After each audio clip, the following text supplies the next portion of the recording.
Hello fellow YouTubers, welcome back to YouTube Gaming Community number 132. I'm your host Trouble835. This is simply a show where I talk about whatever I find interesting in the YouTube gaming community or gaming in general. And to start off, our topic today is, should you be banned for playing a game early or before the day the game's actually supposed to be released?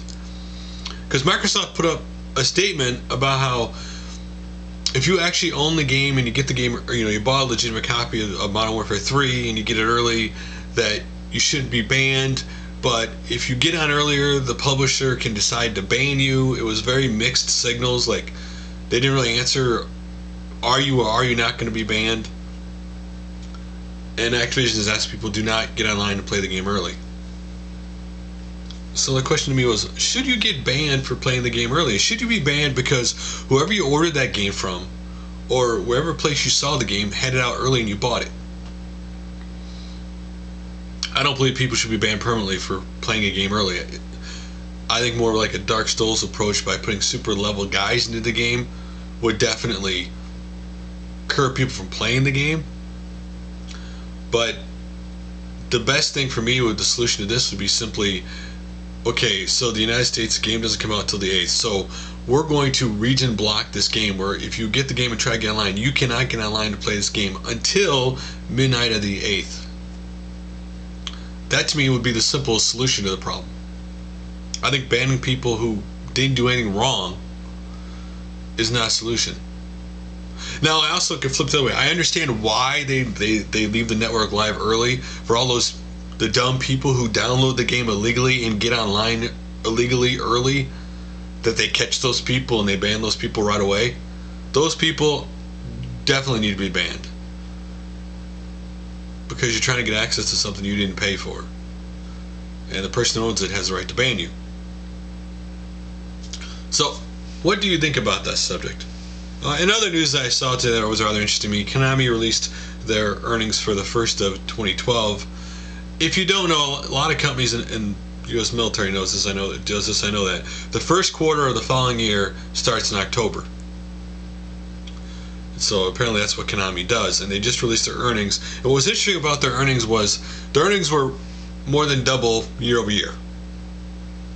The biggest driving force of their earnings was their digital division of the company, where earnings tripled from last year. And part of it was, of course, buying games online, like Xbox Live, PlayStation Network, and then of course, ISO games and stuff. But the other thing that was one of their big driving forces was social gaming. Whereas Konami hasn't made much of an impact over here, over in Japan, one of their games, called Dragon Collection, has 11 million registered users on Japan's Green Network, and it is one of the top ranking games over there. So that's one of their driving forces for their earnings. And I do think that that is a model a lot more publishers need to follow, that they need to not diversify themselves into one single thing. They need to be diversified into a bunch of different things to protect themselves from any bad downturn. Because it said in this that their actual gaming division sales were actually down, but the digital sales almost matched the other gaming division sales. They were just a hair below. And I think if a lot more companies embrace the digital along with the physical and other forms across all platforms, that would ensure themselves from having financial problems. I think one of the problems with a lot of companies today is they're short-sighted in the gaming industry. And the ones who are short-sighted go away. The ones who continually to change with the times and the technology are the ones who stay around. So, if you're wondering, what other divisions does Konami have besides gaming?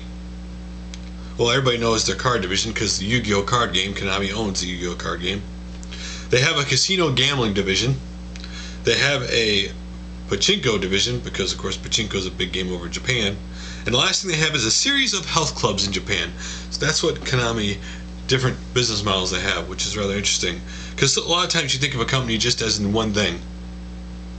When you really dig deep, you find out they're in a lot of different things besides just one area. So So let's get to the videos that interest me this time around. And the first one was from Star Soldier 1, Nintendo World Championship 1999 battle, Star Soldier 1 versus Jasonrelaxation.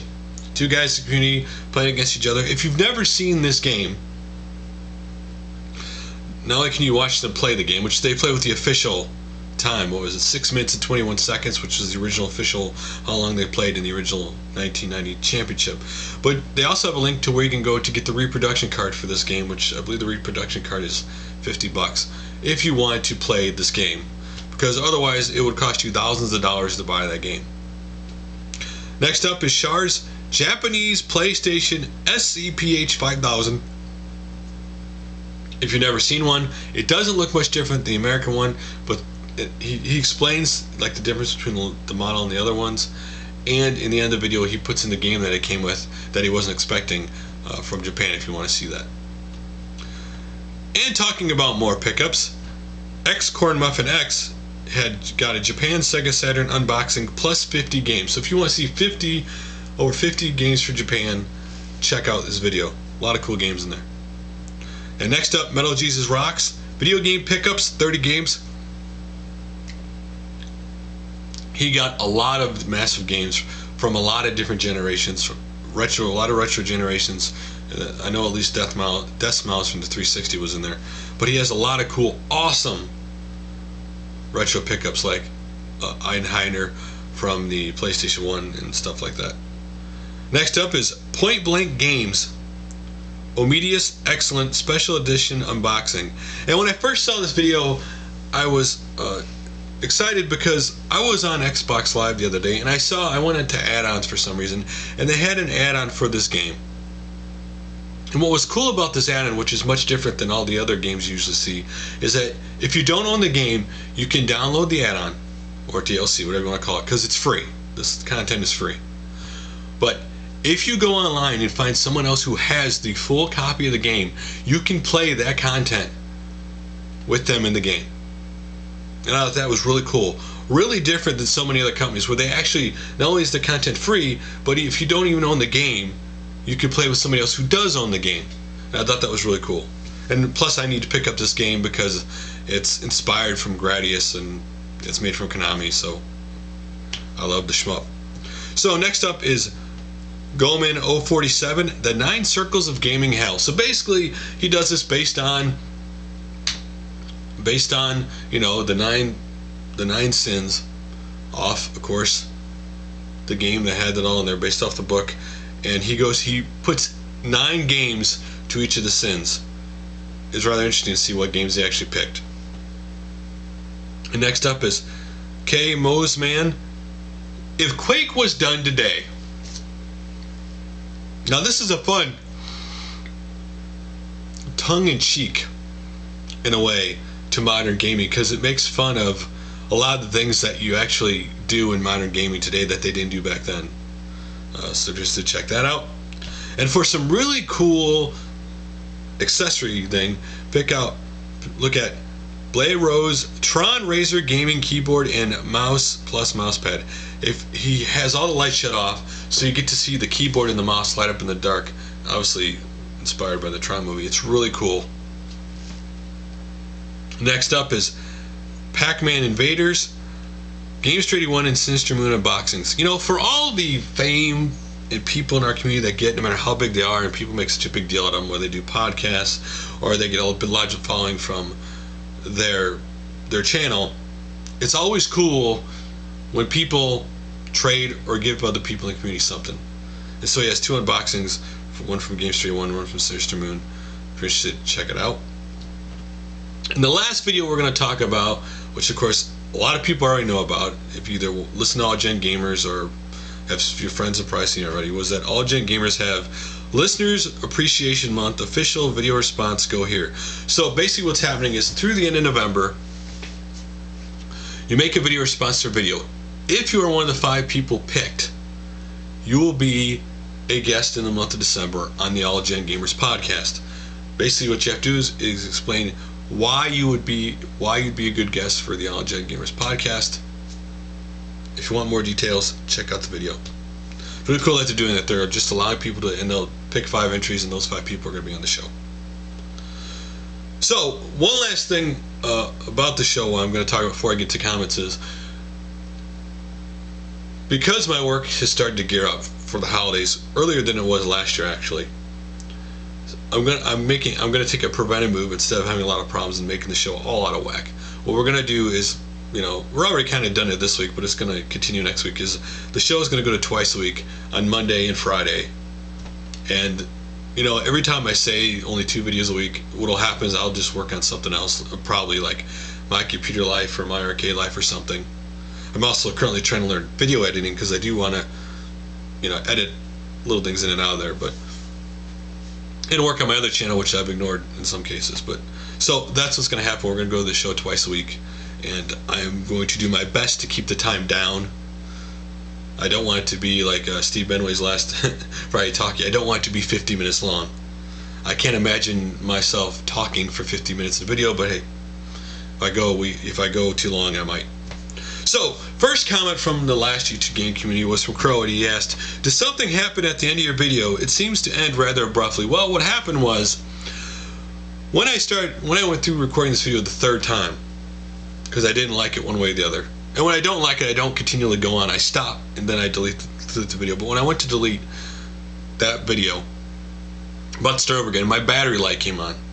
So, I tried to get it done, the whole thing done, before the battery died. And when I actually had 2 more comments I could have read, but the battery died. But at least it died right after I responded to that comment. So I decided that was good enough, and I put the video up because I didn't want to wait. Didn't want to be up till 4 in the morning to wait for the video to the battery to charge. So talking about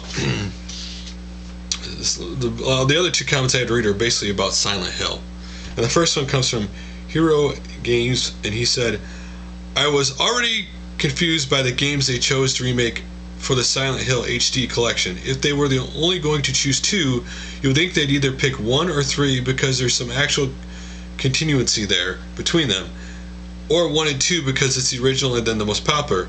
Maybe they figured that the original, being on the PlayStation 1, would play on all PS3 consoles anyway, and 4 was barely a Silent Hill game, so they settled for 2 or 3. This is something that's bothered me with these collections, is like Tomb Raider. Why didn't you go back to the first game? Why Silent Hill? Why didn't you go back to the first game? Because that first game has had the charm that grabbed everybody, right? Whatever reason, Silent Hill, the first game, when people talk about the series, they talk about that one. Why not start at the beginning? Now, people could argue, and I'm going to read the next comment before I continue on about this, was that Tom360 said, "I'm puzzled why they didn't put the first Silent Hill in the 4th one. More so Origins, being that it is a prequel to the first. I miss Silent Hill being numbered and developed by the original team. Capcom got it right with Devil May Cry, at least." And that's true.